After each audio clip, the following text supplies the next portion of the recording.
First से लेकर 9th class तक मेरी लाइफ बहुत अलग थी। किसी को ज्यादा फर्क नहीं पड़ता था मुझसे। मानो क्लासरूम का डस्टबिन हूँ मैं, कोई मुंह ही नहीं लगाता था। अबे श्रीवास्तव, क्या कर रहा है यार ये?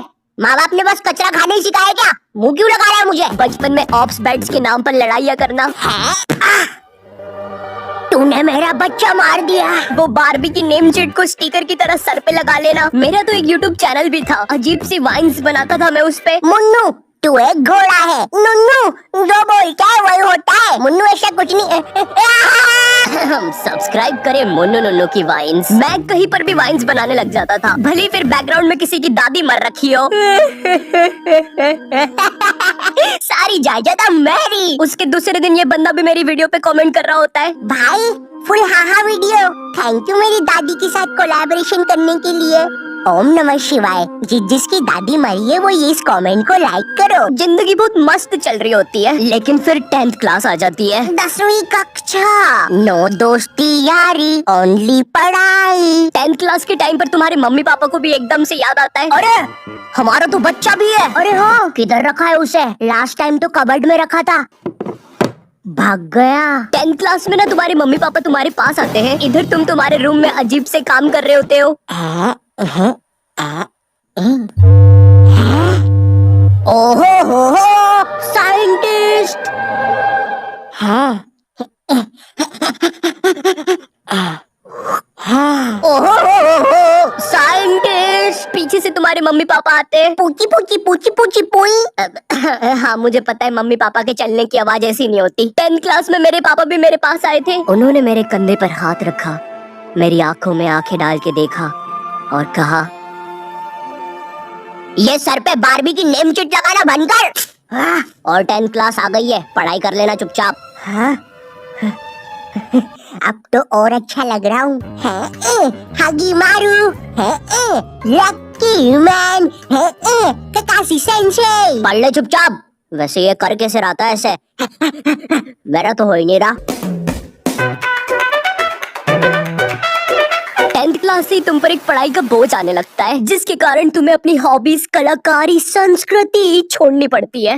हाय रे, ये विद्यालय की शिक्षा और माँ बाप की इच्छा से ऊपर वाला ही बचाए।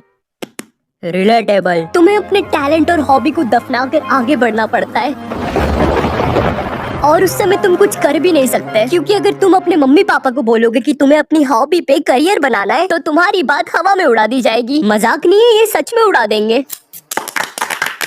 2 रुपए की पेप्सी, अज्जू भाई सेक्सी।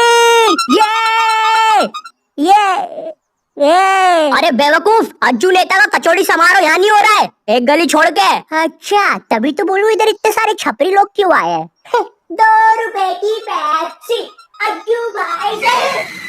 अंदर है क्या छपरी? देखो, अब इसमें तुम्हारे मम्मी पापा की भी कोई गलती नहीं है, क्योंकि जो तुम्हें अपनी लाइफ में करना है उसके बारे में तुम्हारे मम्मी पापा को कुछ नहीं पता है, या तुम्हारे पूरे खानदान से आज तक वो चीज किसी ने नहीं की है। तुम उन्हें बोलते हो, मम्मी मुझे एनिमेटेड यूट्यूबर बनना है, मगर उन्हें क्या सुनाई देता है? अरिगातो गोजाइमासु दात्ते बायो।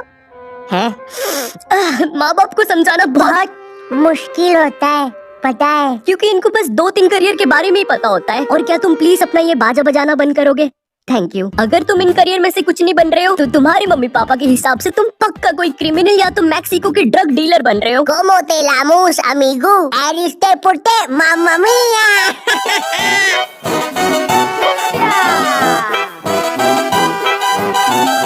इधर तुम मम्मी पापा को अपने सपने बता रहे हो, उधर मम्मी पापा किसी दूर के मामा के एग्जाम्पल दे रहे होते हैं कि कैसे वो भी अपने एक्टिंग के सपने लेकर सपनों के शहर बम्बई गया था, लेकिन वहाँ कहाँ? सपनों के शहर बम्बई। मैं बस उसे निराशा ही हाथ लगी। तो अब बुलाते हैं नेक्स्ट कॉन्टिनेंट को। मैं सपनों के शहर बम्बई आया हूँ। जहाँ से मैं आया हूँ वो बुरे सपनों का शहर है, और मैं देखो यार, मेरी तरफ से ना है। जय माता दी, लेट्स रॉक, चिक चिक बूम फायर। और ये कॉन्टिनेंट हुआ बाहर। ये सब फेक होता है। मेरा नाम तक नहीं पूछा। तीसरा जज तो रोबोट है। चिक चिक चिक बूम फायर। हाँ, कितना बड़ा स्टेज है। एक साइकिल रख दो बाहर जाने के लिए भाई। गाड़ी बुला के जाना पड़ेगा। भैया बाहर तक छोड़ दो। कुत्ता है, सबके सब कुत्ता है। कुत्ते कुत्ते भाऊ भाऊ। तो चलिए अब बुलाते हैं नेक्स्ट। जय माता दी, लेट्स रॉक। मेरी तरफ से ना है। चिक चिक।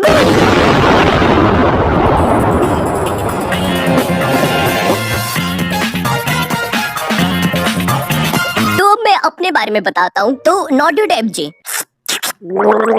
थू। जी आपने कहा कि आपको पढ़ाई में बचपन से इंटरेस्ट नहीं था, जी बचपन से ही कुछ क्रिएटिव करना था आपको। जी। तो ये 10वीं के बाद आपने बायोलॉजी क्यों ले ली? कहीं माँ बाप ने कोड़े मारे थे क्या? नहीं नहीं जी, मम्मी पापा तो सही है। मम्मी ने तो टिफिन भी बांध के दिया है, तेल छोड़ दिया अचार ने। तो जी ऐसा था कि मैंने बस बायोलॉजी ले ली थी, मुझे नहीं पता था इतना पढ़ना पड़ता है। 11वीं और 12वीं पता ही नहीं चला इसकी माँ का 2 साल कहाँ निकल गए। जी जी जी। और फिर हवाबाजी में बंदी भी बन गई, तो यूट्यूब करने का टाइम ही नहीं मिला। जी जी जी जी जी। चाय पियेंगे? आप पिलाएंगे तो क्यों नहीं पियेंगे। तो आप लोग भी बने रहिए। उसमें मुझे क्या मिल रहा है, मेरा क्या फायदा पॉडकास्ट में। ये हाँ, ये मेरी रियल कहानी है। मेरा प्लान तो वीडियोस बनाना ही था, पर पढ़ाई के प्रेशर में 2 साल कहाँ निकल गए मुझे पता भी नहीं चला। हाँ, मैं बायोलॉजी के अलावा कोई सा सरल सब्जेक्ट जैसे आर्ट्स लेके, आर्ट्स का मैन मैं हूँ, दुनिया का रखवाला, आर्ट्स भी बन सकता था। पर मेरे स्कूल में मैथ्स, बायोलॉजी और कॉमर्स के अलावा कोई सब्जेक्ट ही नहीं था। और देखो, मुझे कॉमर्स और मैथ्स तो लेना नहीं था, क्योंकि कॉमर्स वालों को स्कूल में कोई सीरियस नहीं लेता था। अंदर आग लगी है, आग के अंदर।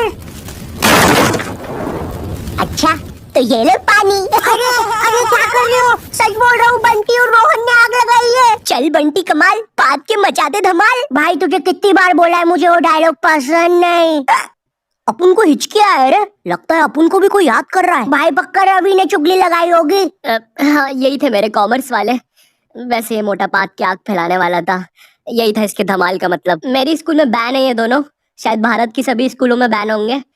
तिहाड़ जेल में अभी ये दोनों। वैसे चल बंटी कमाल, पाद के मचाते धमाल। भाई तुझे कितनी बार बोला है, मुझे वो डायलॉग पसंद नहीं। अपन को हिचकी आया रे, लगता है कोई याद कर रहा है। भाई पक्का रवि होगा। अब अगर मैं मैथ्स की बात करूँ तो मैथ्स के साथ मेरे रिश्ते बहुत बेकार हैं, वो मुझे पागल करता है। 12th के बाद मैंने सोचा था कि अब मैं आराम से वीडियोस बनाऊंगा, लेकिन फिर मुझे नीट के बारे में पता चलता है। जिन लोगों को नीट के बारे में पता नहीं है, ये जेई जैसी एग्जाम होती है, और जिनको जेई के बारे में नहीं पता, ये नीट जैसी एग्जाम होती है। मेरा नाम पपलू है और मुझे मछली पसंद है। सरल भाषा में कहूँ तो नीट के एग्जाम से तुम डॉक्टर बनते हो। उस टाइम मैंने सोचा कि मुझे तो कभी डॉक्टर बनना ही नहीं था, तो ये फिर किस रास्ते पे जा रहा हूँ मैं? पवन दारू ठेके के रास्ते पे। तू कौन है साले बेताल, भग जाने तो चटका लगा दूंगा। नहीं। मैंने अपने मम्मी पापा को समझाया कि मुझे डॉक्टर कभी बनना ही नहीं था। लकीली उन लोग को मेरी बात समझ में आई, और उनने मुझे डॉक्टर से थोड़े से कम कठिन कॉलेज में डाल दिया, फार्मेसी। पर खैर अब मैं वीडियोस बना सकता था। पर सच कहूँ तो वीडियोस बनाने का पैशन इतना था मुझ में, अगर डॉक्टर भी बन जाता तो वीडियोस तो तब भी बना रहा होता मैं, लेकिन थोड़े अलग प्रकार की। नमस्कार दोस्तों, मैं हूँ Shri doctor Ayu, MBBS, MD, MS, BSc, PSG, Neymar, Messi, Cristiano Ronaldo, MC, BC और मादर। सबसे पहले हमारी डॉक्टर मेंबरशिप खरीदने वालों को शाउट आउट दे देते हैं। पैरालाइज नानी, हीमोग्लोबिन संजू, एड्स का मरीज राजू और नीट एस्पिरेंट सरोजनी। और हमारे लिए एक मैसेज भी आया है, मेरी माँ मर गई तेरी वजह से, हराम कौर। थैंक यू फॉर 5 रुपए सुपर चैट। चलिए अब इस मरीज का पाइल्स का इलाज करते हैं। डॉक्टर मेरे मरने के बाद आप क्या बोलोगे? Like share subscribe.